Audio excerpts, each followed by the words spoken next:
What's going on, guys? Welcome back to my channel and another episode of Weekend Watch. Captain America Brave New World did maintain its #1 spot for the second weekend in a row. However, the drop was drastic. If you guys remember, last weekend was the 4-day holiday weekend and Captain America brought in $100 million. Nice, solid opening weekend. Well, that did not last for long because in weekend #2, Captain America Brave New World brought in only 28.2 million. And worldwide, the movie is currently at $289 million. So where is this film going to fall by the end of its run money-wise? Honestly, I'm not really sure because upcoming in the month of March, we have two heavy hitter movies that are definitely going to be roadblocks for Captain America. I mean, this film is already dwindling down so drastically. By the time we get to Mickey 17 and also Snow White, I don't even think Captain America Brave New World is even going to be a factor. But Mickey 17, I know, is highly anticipated by many people.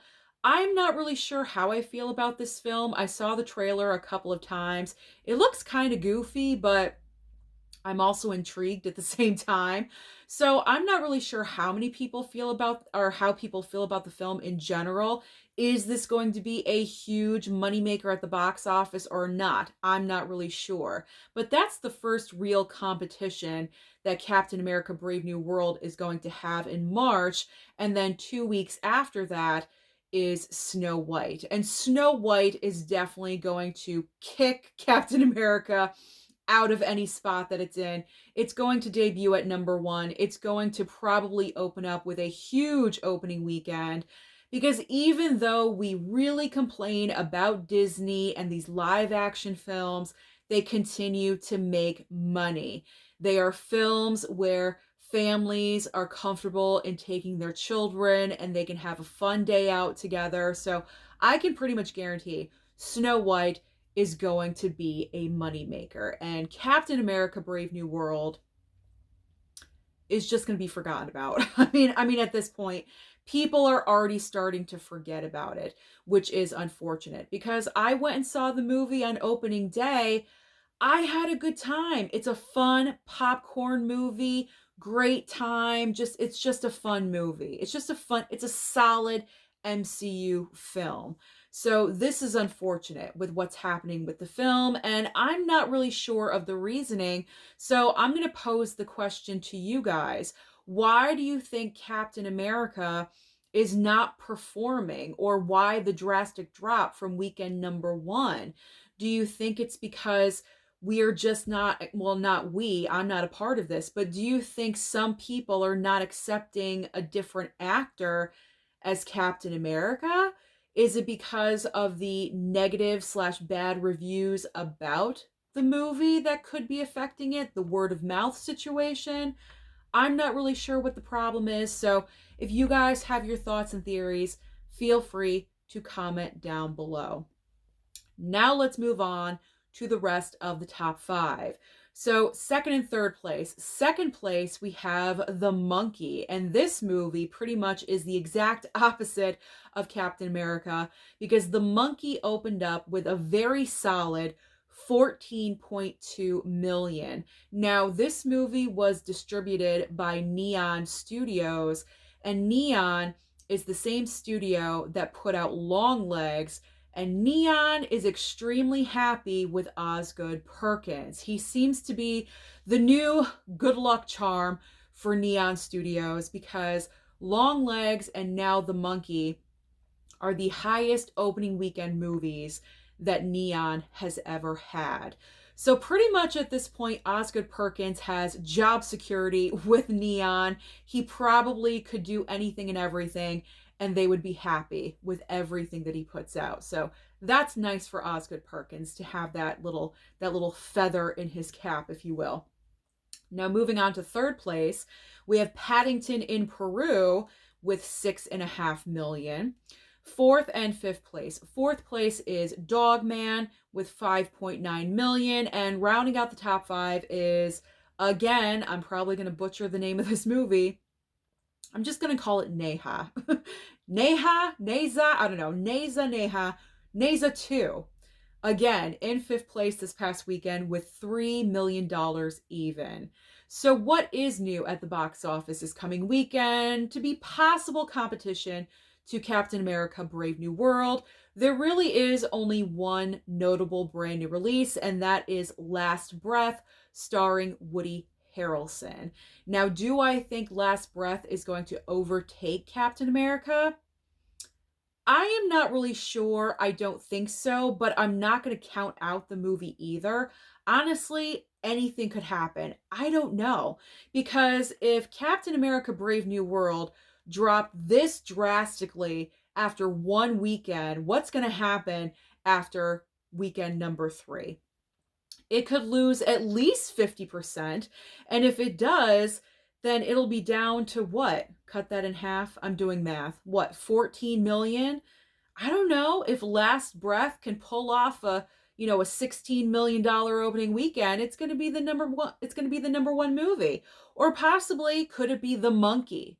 If Captain America drops off drastically again, and The Monkey could very easily overtake number one. And I am going to predict that The Monkey is going to be number one this time next week. And the reason why is because I feel like the buzz and the word of mouth about The Monkey is going to spread around. And everyone that either didn't give the movie a chance in its opening weekend or maybe did not have time to see it in its opening weekend, they're going to go in weekend number 2. So I feel like The Monkey has that strength behind it. So I'm going to say The Monkey. I'm going to say The Monkey. The only reason why I think Last Breath really wouldn't take number 1 is because how many people know about this movie? I know about the movie only because I've gone to the movie theater and I've seen the trailer a couple of times. But personally for me, I have not seen any other advertising for this film. If you guys have, that's fantastic. I encourage you to go because I'm personally excited about Last Breath. I think this is going to be a fantastic film. It's also based on true events, I believe. So that's a real big factor for me of why I want to go and see it. But you know what? You never know these days. Anything could happen. But I am going to predict The Monkey is going to take over number 1. Now let's talk about streaming. Because as I always say, there's always options on streaming for you. And we do have a lot of choices this coming week. So if you don't want to get out, you want to stay home all snuggly at your house, you have plenty to watch. So over on Netflix, we have the debut of Venom: The Last Dance. I still have not seen this film. I didn't see it in the theater, so I'm just going to stream it. Obviously, I cannot pick it up right now, so now's the perfect opportunity. It's on my streaming list. But if you're not into Venom, there is another option for you. We have a brand new, I think this is a limited series with Kate Hudson called Running Point. Now over on Max has a big debut this coming week with Lord of the Rings, War of the Rohirrim. So if you missed this movie out in theaters, now is the perfect time for you. Over on Hulu, this time next week, well, a couple of hours later, but 1 week from today, the Oscars. The Oscars are going to be airing on a streaming service for the very first time. So if you do not have cable, you will still be able to watch the show if you're interested because it will be streaming. It will be streaming on Hulu. I have to modify my terms. I'm so used to saying airing on cable or whatever. So stream. You can stream the Oscars on Hulu next Sunday if you wish. Next on my list is Disney Plus. We have Wizards Beyond Waverly Place. I am not sure if this is season 2 or if this is the second half of season 1.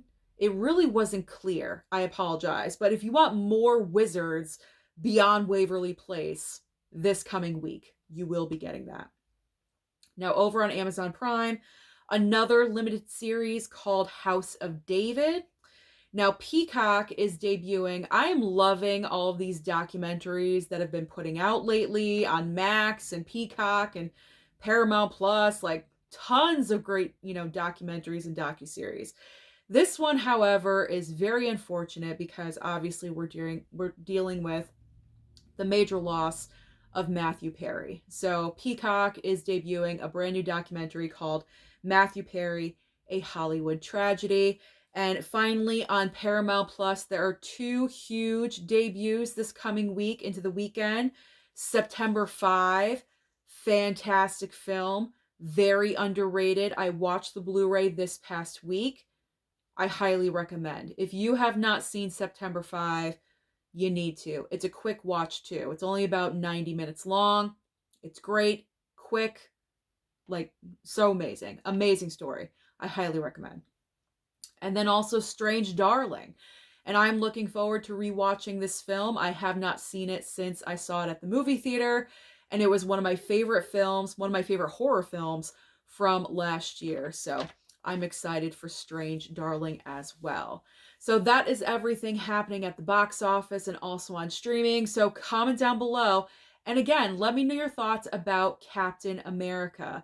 And when you give reasons, I don't want to hear comic book movie fatigue, because I feel like that is the go-to answer whenever we talk about, movie failures with Marvel and DC.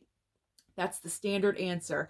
I really don't believe that is the answer anymore, because I know a lot of people out there are excited for Superman in July, Fantastic Four as well, and also Thunderbolts. So comment something else other than comic book movie fatigue. Why do you think Captain America dropped so horribly in weekend number 2? Don't forget to like and subscribe before you leave, and I'll see you next time.